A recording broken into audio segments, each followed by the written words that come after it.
தேமுதிகவிலிருந்து நீக்கப்பட்ட சந்திரகுமார் அணிக்கு பின்னால் திமுக தலைவர் கருணாநிதி மற்றும் ஸ்டாலின் ஆகியோர் செயல்படுவதாக தேமுதிக பொருளாளர் இளங்கோவன் தெரிவித்துள்ளார்.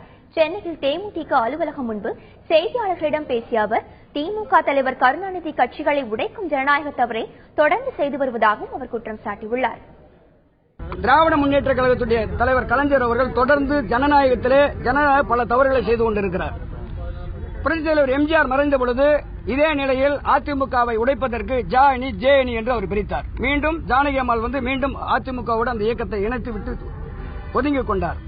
அதே போல அவருடைய கட்சியில பல முறை கட்சி உடைஞ்சிருக்கு, மதிமுக பிரிஞ்சு போயிருக்கு, அது அவருக்கு தெரியும். பாமக தலைவர் உடைச்சிருக்கார். பல கட்சிகளை உடைக்கிற ஒரு 94 வயதுக்கு மேல இருக்கக்கூடிய ஒரு தலைவர்.